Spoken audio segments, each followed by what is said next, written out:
6 mois de rallonge, c'est ce que demandent les entrepreneurs au gouvernement pour la fin des travaux de l'hôtel administratif du centre. Le Premier ministre qui y a fait un tour ce matin a aussi marqué un arrêt sur le chantier des travaux de rénovation des villas ministérielles et de la salle des banquets de Ouaga 2000.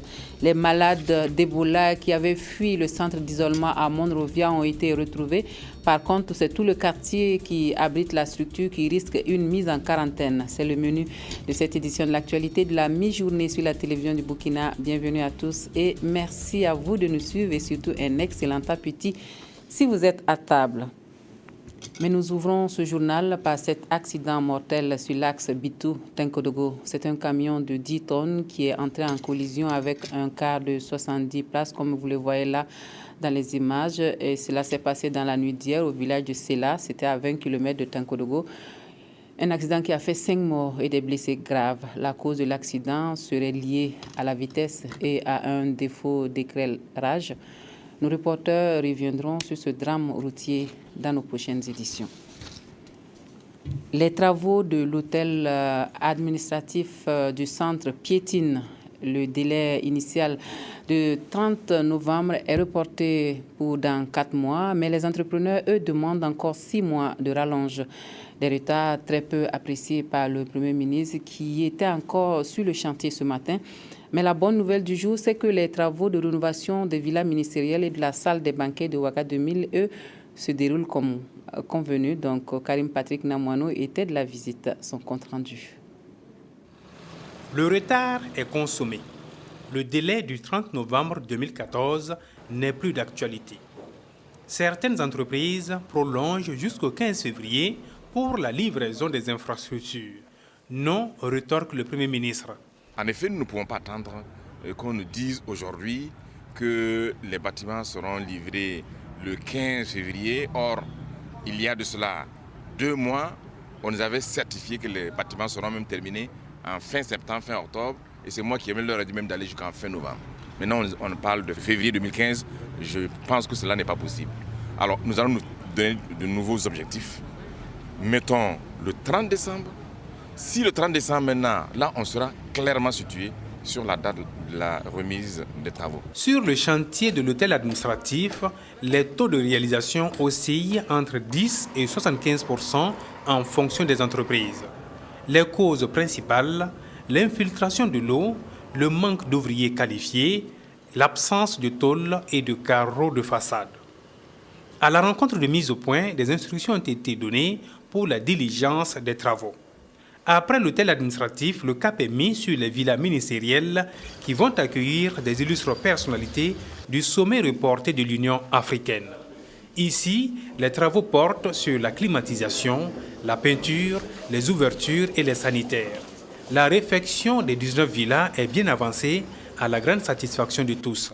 Ces villas sont à un taux d'exécution au minimum de 70-80%.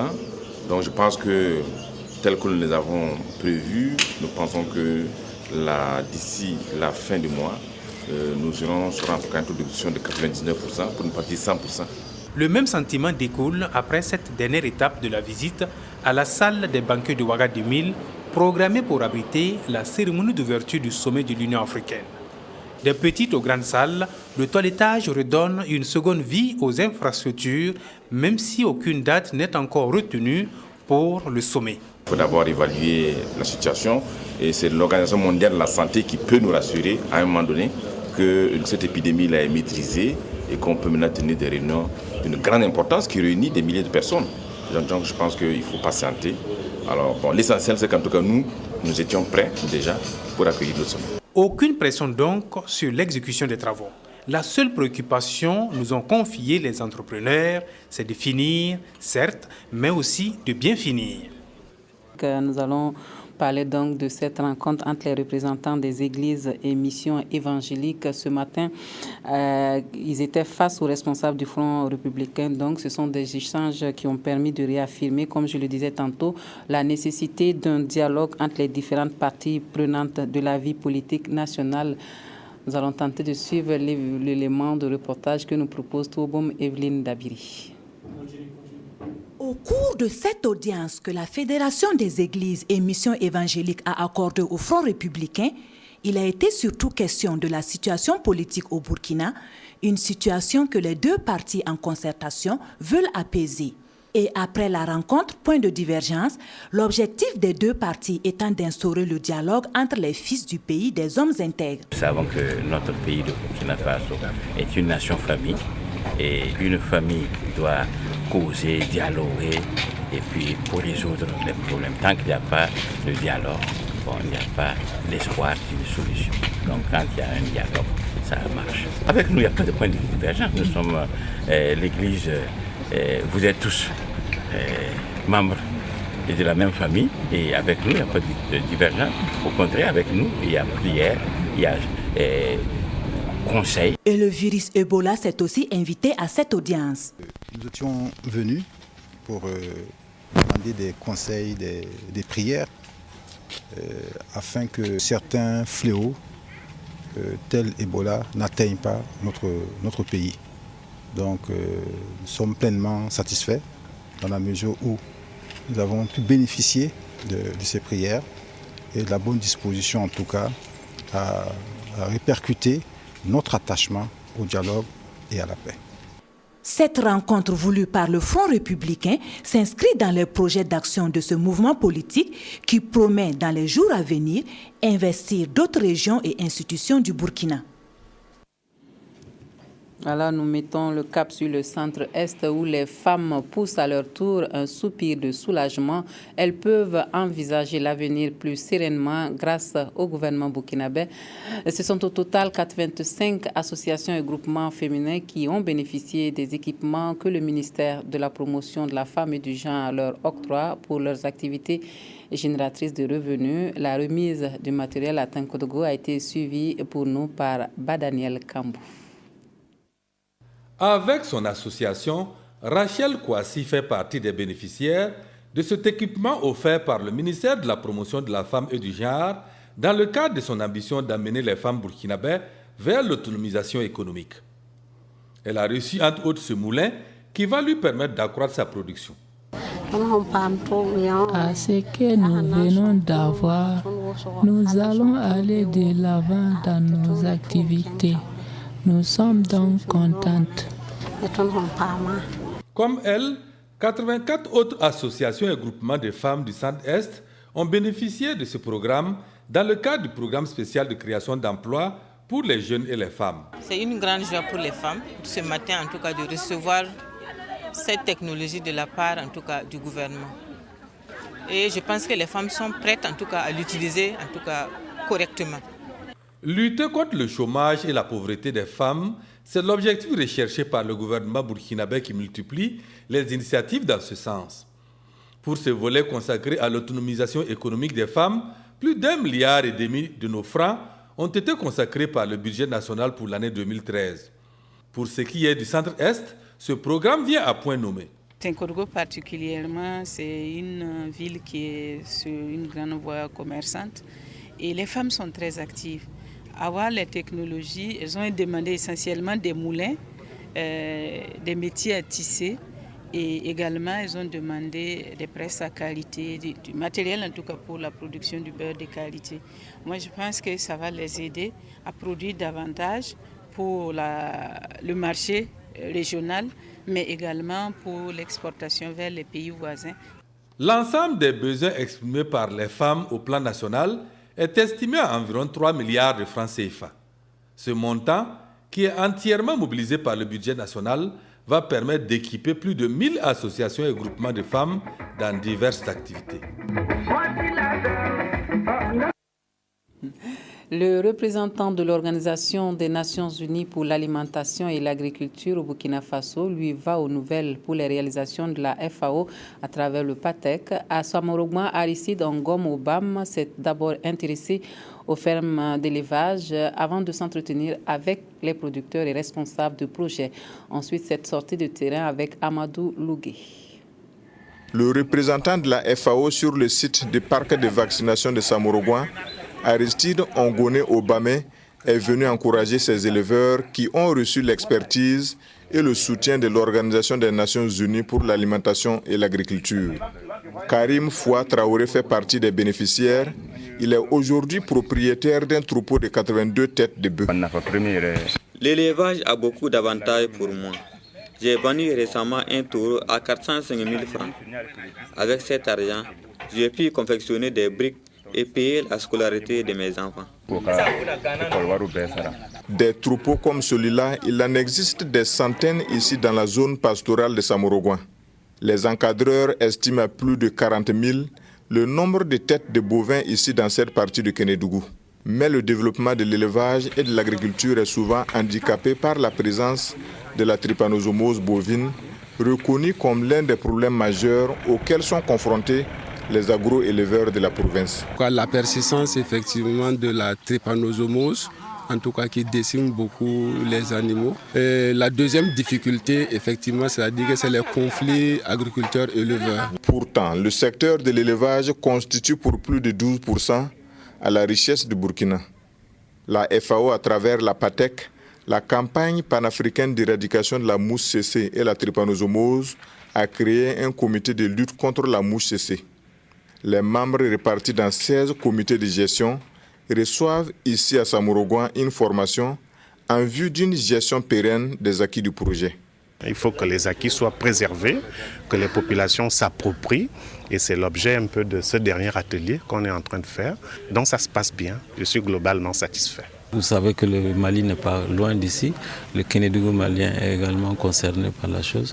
On a des actions et qui montrent que l'expertise qui est ici au niveau des populations bénéficiaires puisse être exportée dans le reste du pays ou dans les pays voisins également. En attendant la fin du projet prévu pour la fin de ce mois d'août, la PATEC compte gagner la bataille contre cette redoutable mouche dans la zone pastorale de Samorogoin. Ces écrans imprégnés d'insecticides captent et détruisent ces insectes nuisibles. Il existe au moins 1000 dispositifs de ce genre placés aux abords de ce cours d'eau. Et puis nous faisons un tour à l'Est où l'association Mbouama apporte sa pierre à la culture de l'excellence à l'école. La remise de récompenses aux plus méritants des élèves et éducateurs de la région est une façon de stimuler les élèves à donner le meilleur d'eux-mêmes dans cette zone où le taux de scolarisation enregistre l'un des plus bas niveaux. Zalissa Sanfo. Ces élèves sont l'attraction d'un soir de toute une province. Normal, ils exécutent parfaitement les conseils d'un père à ses enfants. Travailler et surtout bien travailler à l'école. Et pour que leur exemple serve de repère à d'autres enfants, l'association Mbouama a décidé de les récompenser. Sinabou Mbouani, 161 points et demi sur 170, meilleur garçon au CEP de la zone de l'Est.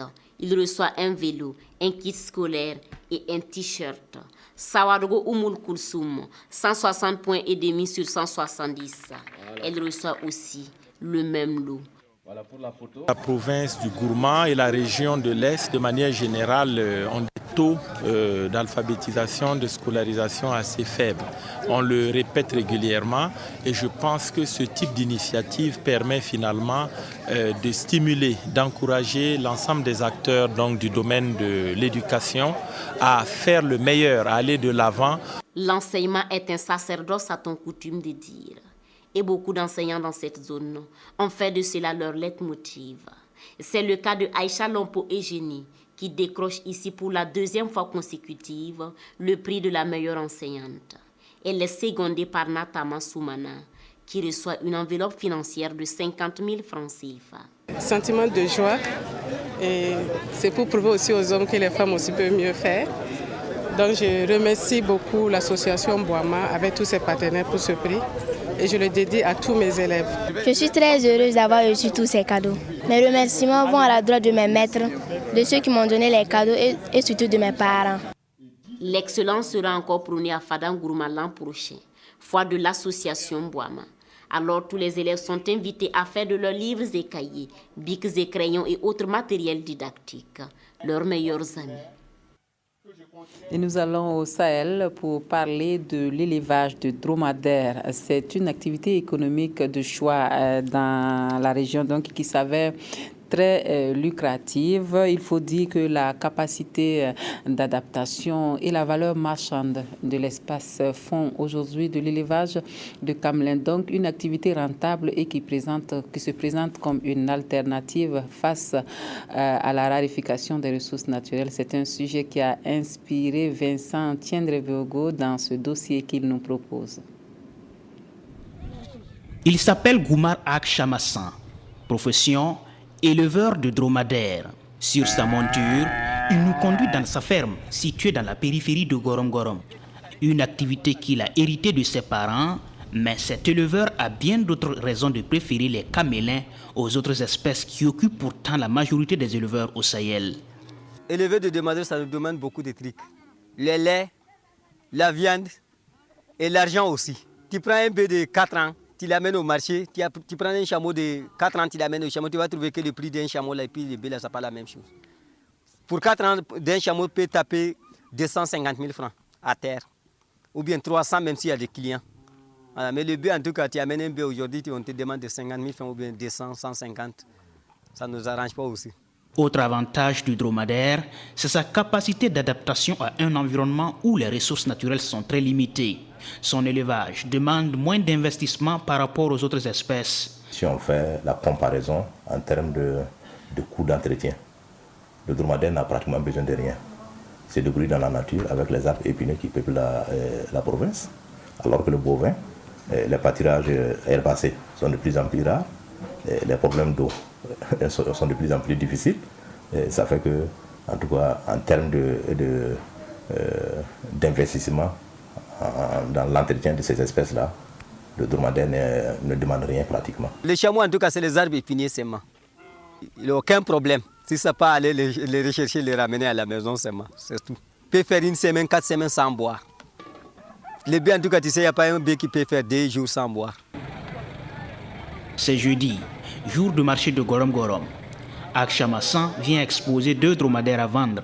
On a amené le chameau là pour vendre au marché de Gorom Gorom. Pour les vendre. Celle-là peut avoir 250 000 francs. Le petit, on demande de 300 si on gagne les clients. Si on n'a pas eu de clients aussi, 200, ça peut aller. Comme le propriétaire, ils n'ont pas pu avoir assez de 1000, c'est obligé qu'il va vendre son chameau pour avoir cherché à manger. Le marché de dromadaire ici, en tout cas, c'est un peu pingle actuellement. Mais au moment de la saison cesse là, vraiment, ça se coûte. Quand il y a des gens qui viennent ici, ils payent pour aller cultiver. D'autres, ils payent pour aller faire les caravanes, se déplacer. Ceux qui ont des pelles aussi viennent payer. Si tu n'as pas un véhicule ou bien une moto pour prendre le sang, c'est obligé de payer un chameau. Tu portes les sacs de sang, tu rejoins tes baies à la brousse. Monture, animal de trait, viande prisée par des consommateurs avisés et objet de tourisme, le dromadaire a son marché dans la province de l'Oudalan. Environ 300 têtes ont été échangées en 2013 selon les services de l'élevage. Et des acheteurs viennent d'autres régions du Burkina, mais aussi de pays voisins, comme le Niger. C'est tout pour l'actualité dans cette édition de la mi-journée. Merci à vous de nous avoir suivis. Excellente suite de programme à tous et à toutes. À demain.